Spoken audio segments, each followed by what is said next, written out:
Bismillahirrahmanirrahim. Assalamualaikum warahmatullahi wabarakatuh. Alhamdulillah, lahun ni'matu wa lahul fadlu wa lahus sana'ul hasan. Wa salawatullahil barrir rahim wal malaikatil muqarrabin ala sayyidil mursalin Muhammadin wa ala alihi wa sahbihi at-tayyibin at-tahirin. Allahumma la sahla illa ma ja'altahu sahla. Wa anta ya hayyu ya qayyum taj'alul hazna idza syi'ta sahla. Allahumma akrimna bil ikhlasi fin niyati wal qawli wal amal. Para jamaah sekalian yang dirahmati oleh Allah, marilah kita bersama-sama memanjatkan puji syukur kepada Allah karena pada sore hari ini Allah masih memberikan kita kesempatan untuk meneruskan kajian kita dalam keadaan sehat walafiat. Sholawat serta salam semoga tetap tercurahkan kepada baginda Nabi Muhammad sallallahu alaihi wasallam, para sahabatnya, para keluarganya, serta orang-orang yang mengikutinya sampai hari kiamat. Para jamaah sekalian yang dirahmati oleh Allah, sebelum kita mulai, saya ingatkan pada diri saya pribadi dan para jamaah sekalian untuk menata niat kita. Kita mengaji hanya mengharapkan ridho Allah subhanahu wa ta'ala. Jadi kemarin setelah kita menjelaskan tentang perkara-perkara yang membatalkan wudhu. Jadi perkara yang membatalkan wudhu ada berapa? Ada 4 ya. Pertama yaitu sesuatu yang keluar dari kedua jalan. Jalan depan, jalan belakang. Baik sesuatu yang keluar itu biasa keluar atau tidak. Baik berupa benda ataupun tidak kemarin. Yang kedua itu adalah perkara yang membatalkan adalah memegang kemaluan, memegang kemaluan itu dianggap batal kalau kemarin itu yang dipegang itu adalah bagian depan dan itu adalah kepunyaan manusia kemarin kan. Kemudian dipegangnya itu dengan telapak tangan bagian dalam. Nah, itu batal tanpa penghalang. Jadi yang dipegang itu adalah kemaluan bagian depan manusia, kemudian atau bagian belakangnya kan, yang kemarin kita jelaskan, au halqati duburihi, yaitu bagian belakang yang bulat seperti cincin itu. Itu bisa batal kalau dipegang dengan telapak tangan bagian dalam kemudian tanpa penghalang. Itu yang kedua. Dengan perincian yang telah kita jelaskan kemarin.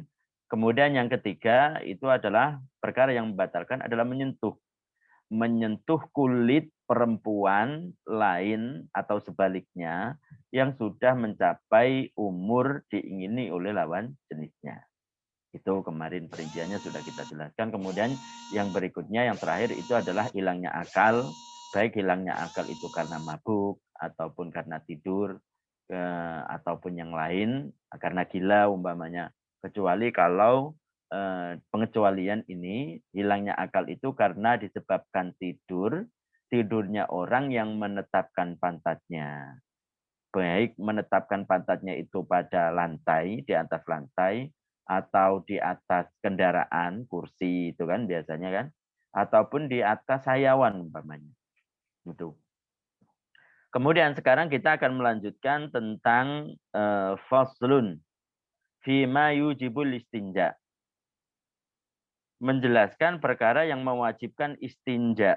Jadi istinja itu bersuci. Ada istilah dalam Islam itu bersuci. Istinja itu bersuci dari perkara yang keluar dari salah satu dua jalan, baik jalan depan ataupun belakang. Baik perkara tersebut itu adalah perkara yang biasa keluar atau tidak. Kemarin kita kan menjelaskan bahwasanya termasuk perkara yang membatalkan wudhu itu adalah sesuatu yang keluar dari dua jalan atau salah satu jalan depan atau belakang. Maka ini batal wudhunya.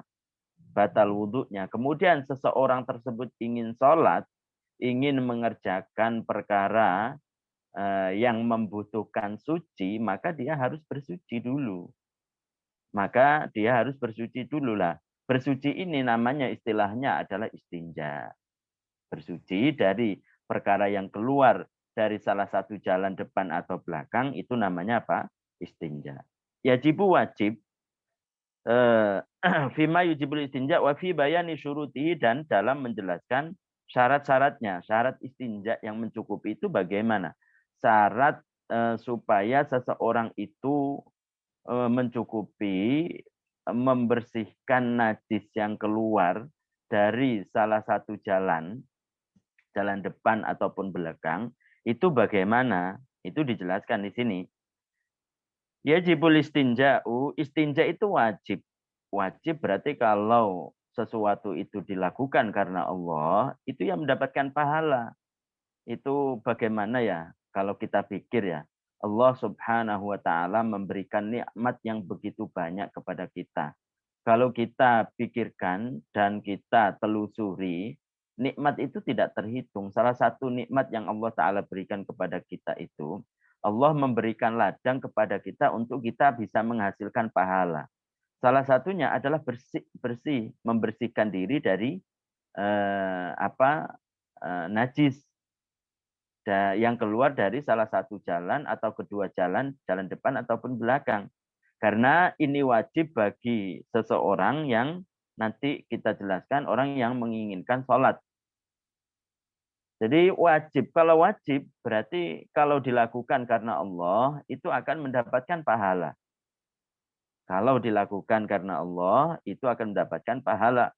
Tapi kalau sebaliknya, kalau ia tinggalkan, maka itu mendapatkan dosa itu.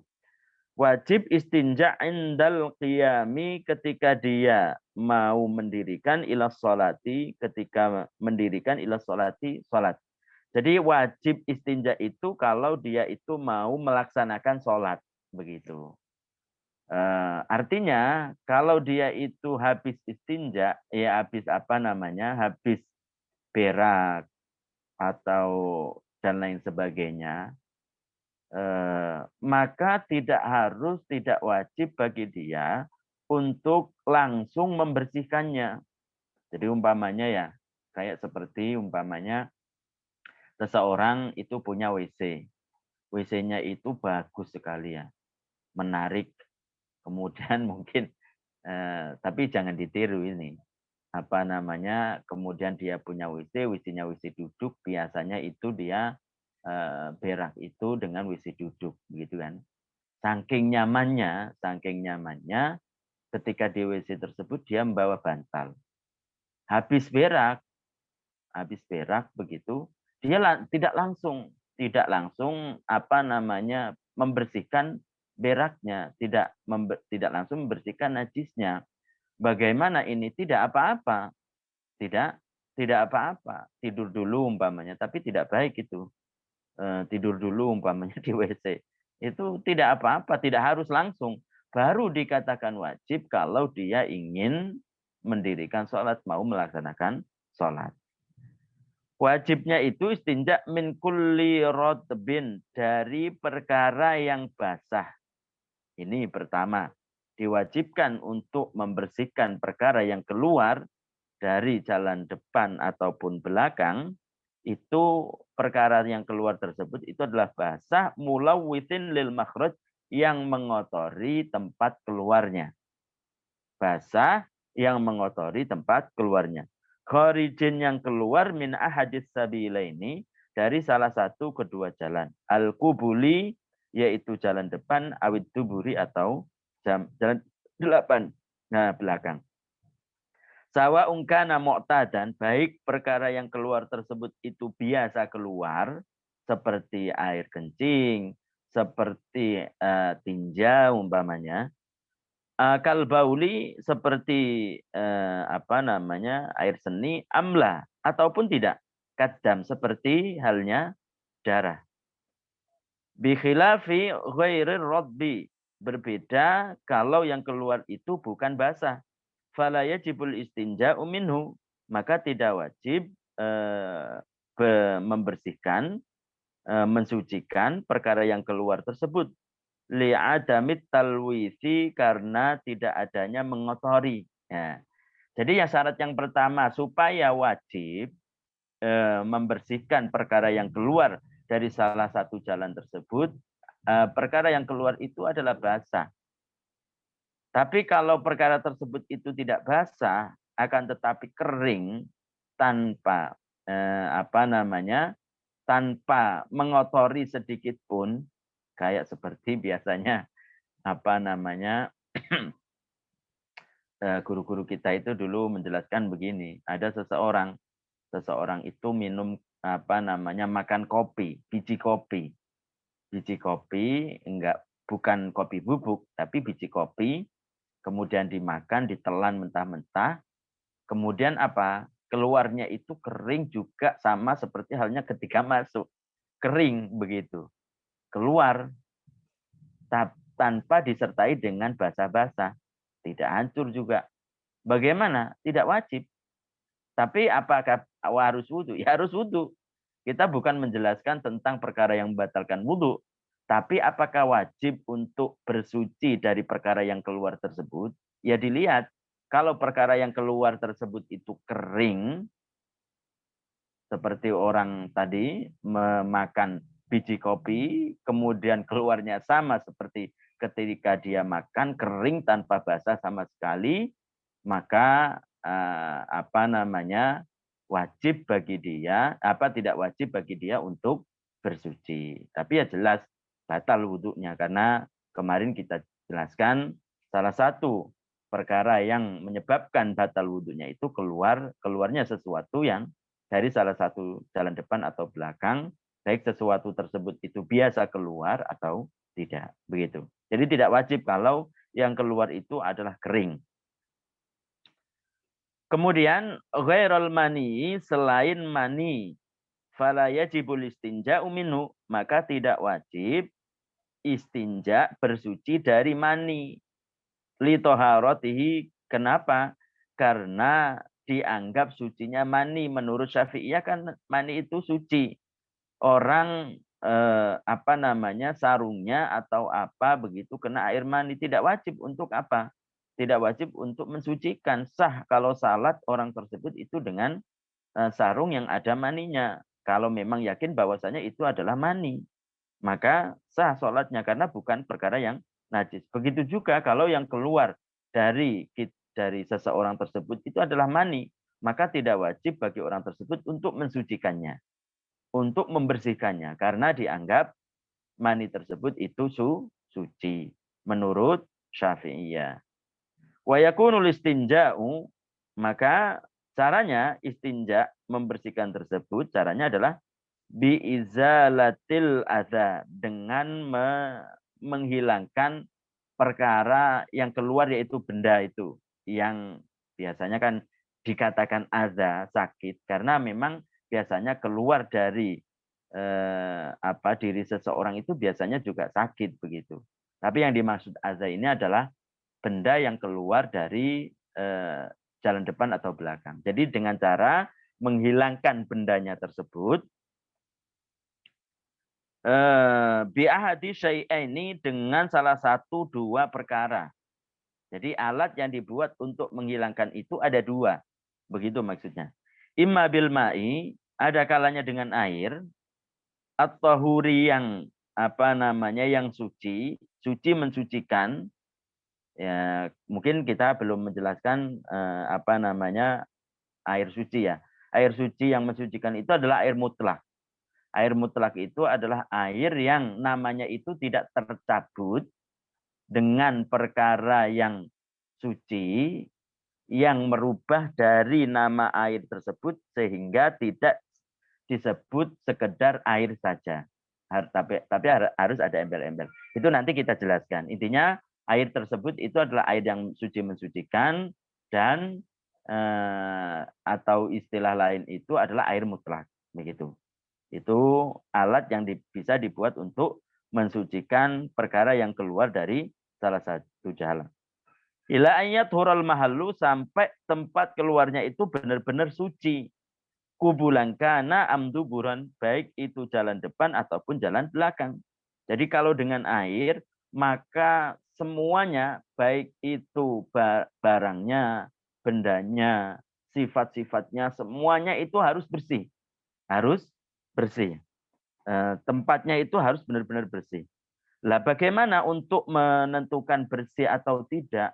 Ya dengan persangkaan yang kuat dari kita. Kita ya biasanya kan ketika kita itu istinja atau apa namanya ketika kita tersebut itu berak atau kencing, kemudian kita guyurkan air ke tempat yang keluar tersebut, itu kan dengan keyakinan kita. Keyakinan bahwasanya memang sudah bersih. Artinya tidak harus dilihat sampai pakai kaca umpamanya, pakai kaca untuk ngaca itu, dimasukkan kamar mandi, setelah orang tersebut itu buang hajatnya, kemudian dibersihkan, kemudian diteliti, seteliti-telitinya dengan menggunakan air, menggunakan kaca, untuk memastikannya enggak harus seperti itu. Tidak harus. Tapi dengan persangkaan yang kuat, yang biasanya kita lakukan. Wadzalika bizawali jirmin najasati, hal tersebut itu dengan cara menghilangkan benda najisnya barangnya itu, wa ausafiha dan sifat-sifatnya. Wa ausafiha dan sifat-sifatnya, sifat dari najis itu kan ada kalanya bau, ada kalanya rasa, dan ada kalanya warna. Jadi sifat-sifat dari najis itu 3 disebutkan dalam ilmu fikih, yaitu bau, kemudian rasa, dan warna. Ini harus hilang kalau alat yang digunakan itu untuk membersihkan najis itu adalah air. Jadi barangnya harus hilang, sifat-sifatnya juga harus hilang. Lah kita mengerti sudah hilang, tidak ada najisnya itu, bagaimana menghukuminya? Dengan persangkaan yang kuat. Tidak harus pakai kaca seperti yang kita jelaskan tadi. Au bimatsihi, itu cara yang pertama. Cara yang pertama dengan air. Kalau cara yang pertama itu dengan air, alat yang dibuat untuk membersihkan itu air, maka apa? Caranya dengan menghilangkan barangnya, menghilangkan bendanya, begitu juga sifat-sifatnya dengan air. Untuk menghukumi bahwasanya najis itu sudah hilang, maka dengan persangkaan yang kuat. Au bimasi, ini yang kedua. Au bimasihi, atau dengan mengusapnya. Ail mahalli maksudnya mengusap tempat keluarnya najis tersebut. Tapi dengan cara salah sama sahatin, dengan 3 kali usapan. Minimal la akol, bukan kurang. Jadi minimal dari usapan. Kalau itu adalah usap, berarti kalau diusap itu bukan dengan air, akan tetapi dengan selain air. Makanya tadi kan dijelaskan bahwasanya perkara yang alat untuk membersihkan najis untuk dibuat istinja ada 2. Yang pertama adalah air, kita sudah menjelaskan. Yang kedua itu dengan mengusap. Kalau mengusap itu berarti bukan dengan air, tapi dengan selain air. Cara yang pertama, syarat yang pertama supaya bisa dikatakan mengusap itu mencukupi, dianggap suci dari najis, maka minimal itu 3 kali usapan. Kalau dihasilkan suci. Kalau kita, persangkaan kita yang kuat mengatakan bahwasanya itu sudah berhasil dengan 3 kali usapan. Kalau tidak maka wajib untuk menambahinya. Entah itu 4 kali baru bisa bersih, ataupun 5 kali bisa bersih. Jadi kalau lebih daripada 3 tergantung nanti berapa. Bisa 4, bisa 5, bisa 6, bisa 7, bisa saja. Tapi kalau umpamanya sudah bersih, sebelum 3 kali usapan bagaimana? 2 kali usapan sudah bersih, dianggap bersih, yakin bersih. Bagaimana? Tidak mencukupi. Batas minimal usapan yang diusapkan itu adalah 3. Itu. Au aksar, atau lebih, min salasin, dari 3. In lam yangqol mahallu. Kalau tempatnya belum suci bihinna dengan 3 usapan. Jadi lebih daripada 3 kalau bisa dihasilkan bersih itu dari lebih daripada 3. Jadi bisa 4, bisa 5. 5-nya baru ke-5 usapan itu najisnya hilang. Ya udah berarti itu sampai ke 5. Jadi batas minimal itu adalah 3 usapan. Kalau alat yang dibuat untuk mensucikan itu adalah selain air. Ila yang qal mahallu sampai tempatnya itu benar-benar bersih. Wa imbaqiyal asar walaupun masih ada bekasnya. Walaupun masih ada bekasnya. Biasanya kan begitu. Kalau pakai selain air itu sifat-sifatnya itu sulit untuk dihilangkan. Maka kalau alat yang dibuat untuk suci itu selain air, kalau masih ada bekasnya setelah kita usap dengan baik, dengan sesuai dengan aturan, masih ada bekasnya, maka itu dimaafkan. Dimaafkan. Meskipun nanti ketika bekas tersebut itu ada keringat, kemudian habis itu keringat tersebut itu berkucuran begitu kan, mengalir sampai ke bawah mengenai mengenai baju begitu kan, maka itu tidak dimakfu. Maka itu dimakfu.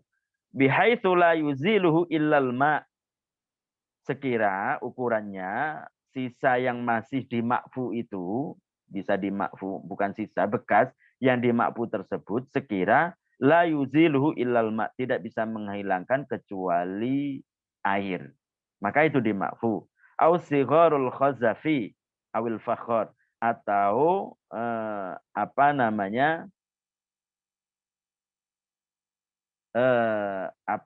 kecilnya tanah yang dibakar. Kayak seperti genteng. Genteng itu sudah dicetak, itu kan dibakar itu. Itu bisa nanti untuk membersihkan najis. Membersihkan najis. Bahkan itu bisa menghilangkan bekasnya.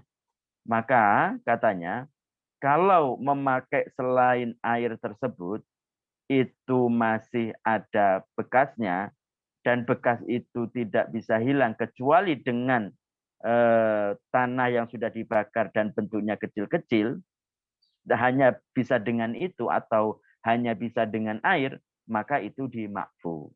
Maka itu dimakfu. Jadi ukuran makfu itu begitu.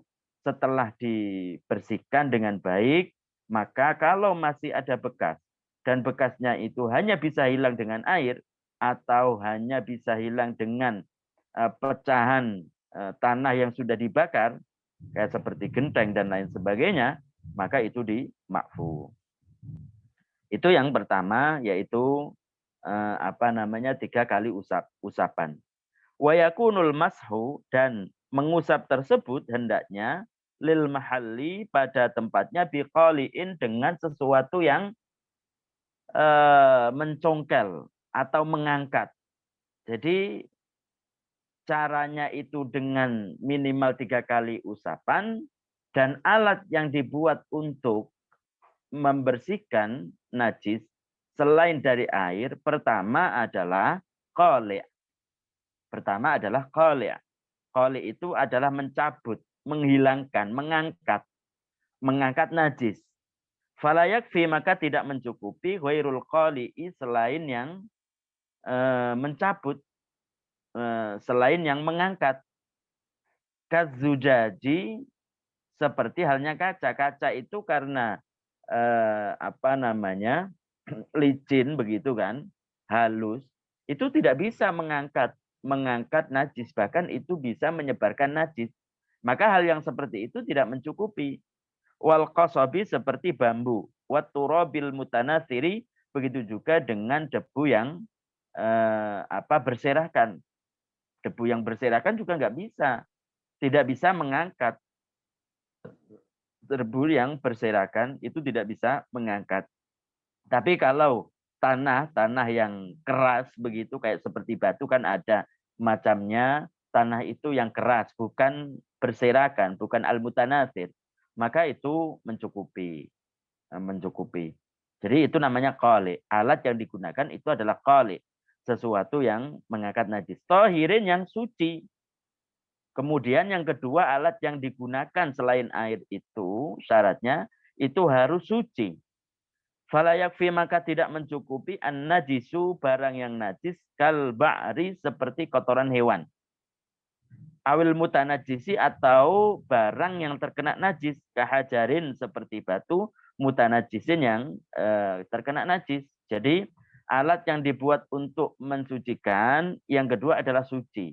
Artinya bukan perkara yang najis. Perkara yang najis itu seperti kotoran hewan. Orang mau suci daripada najis, membersihkan najis. Istilahnya adalah namanya istinja. Kemudian tahu-tahu dia menemukan alatnya. Alatnya ketika di jalan itu ada kayak seperti batu. Kayak seperti batu keras gitu karena sudah berlalunya waktu, karena kena terik panas begitu. Oh, ternyata didekatin itu adalah kotoran hewan umpamanya. Kotoran hewan yang sudah membatu begitu. Membatu. Maka tidak mencukupi. Kenapa? Karena itu adalah barangnya najis. Supaya bisa menjadi alat untuk membersihkan, syaratnya itu adalah perkara itu adalah suci.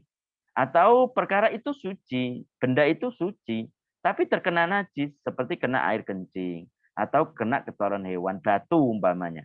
Batu kemudian berserakan, kemudian di situ banyak juga kotoran-kotoran hewan. Terkena najis, maka juga tidak mencukupi. Syarat yang kedua, alat supaya bisa mencukupi untuk mensucikan itu adalah sesuatu yang suci. Kemudian jamidin itu keras, padat. Keras, padat, kering. Begitu. Fala yakfi, maka tidak mencukupi al-ma'i'u, perkara yang mencair ataupun ya mengalir. Kama ilwardi, seperti air bunga. Air bunga, awir rotbu, atau yang basah. Kahir kotin mablulatin, seperti secari kain mablulatin yang basah. Juga tidak bisa. Pada dasarnya kalau tidak basah, kain itu kan benda keras, benda yang jamit begitu. Bukan perkara yang mencair begitu. Maka itu mencukupi kalau kering. Tapi kalau basah tidak mencukupi. Wairi muhtaramin, yang bukan dimuliakan, fala yajuzu, maka tidak boleh, tidak mencukupi wala yujzi'u, dan tidak mencukupi alistinja'u, bersuci bil muhtarami, dengan perkara yang dimuliakan. Seperti apa? Kakutubil ilmi, seperti kitab ilmu asy-syar'i yang syara'. Kitab fikih, kitab hadis, kertas-kertas yang tulisan pelajaran-pelajaran agama itu enggak boleh. Wa makana maksudan lil akli, dan sesuatu yang dituju untuk dimakan, minal adamiyin, dari manusia, kal khubzi, seperti halnya roti, wanahwi, dan selainnya. Jadi yang dimaksud muhtaram yang tidak mencukupi itu kalau di situ ada semisal kertas, ada tulisan-tulisan agama ataupun makanan-makanan manusia begitu. Wa misalu majtama'at fi syurut, dan contoh dari benda yang terkumpul dalamnya syarat-syarat al-arba'atu, yang 4, yaitu al-hajaru, yaitu hajar, yaitu batu, wal waroku, dan warok, yaitu tisu umpamanya. Lianna kullan minhuma, karena setiap masing-masing dari keduanya, qaliun, mencongkel najis, mengangkat najis, tohirun, yang suci, jamidun, yang padat, ghairu muhtaramin, yang tidak dimuliakan. Jadi begitu. Alat yang dibuat untuk mensucikan itu harus terkumpul padanya 4. Apa itu? Qali', mencongkel, mengangkat najis. Yang kedua adalah tohir, suci, bukan perkara yang najis.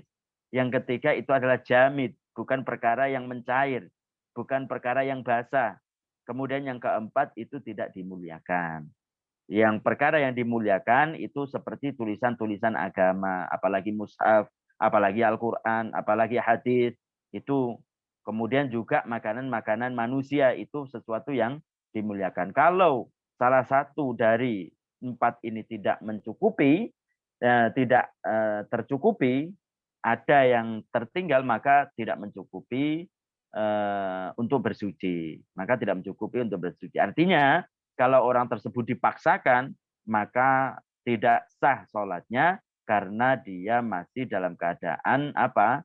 Tidak suci. Karena termasuk dari syarat orang tersebut sholat itu kan suci dari najis kan. Baik itu badan atau perkara yang dibawa, pakaian dan tempatnya kan begitu. Nanti kita jelaskan. Maka tidak mencukupi. Begitu itu pentingnya ilmu para jamaah sekalian. Dan ini perkara atau alat yang dibuat untuk mensucikan ini selain air, penting untuk kita ketahui. Supaya kita terbiasa dengan ini. Semisal apa namanya, semisal tisu begitu. Dibiasakan, kalau tidak kita yang datang kepada kita itu was-was saja. Apalagi kita kalau di pesawat seperti kemarin kita jelaskan, kalau ada air banyak ya lumayan, tapi kan kasihan yang lain. Maka apa namanya, jalan atau solusinya adalah dengan memakai semisal tisu dengan persyaratan yang telah kita sebutkan tadi. Mungkin itu yang bisa disampaikan para jamaah sekalian yang dirahmati oleh Allah untuk pada hari ini. Semoga bermanfaat dan bisa diterapkan. Kita akhiri dengan membaca tahlil ya. Langsung aja tahlil, sholawat, dan istighfar. Kalau ada yang kurang paham silakan langsung WA ke saya. Saya akhiri. Wassalamualaikum warahmatullahi wabarakatuh. Kita baca tahlil, sholawat, dan istighfar. La ilaha illallah. Allahumma salli ala Sayyidina Muhammad. Rabbi gfirli wali walidayya wal mu'minina wal mu'minat. Barakallahu fikum.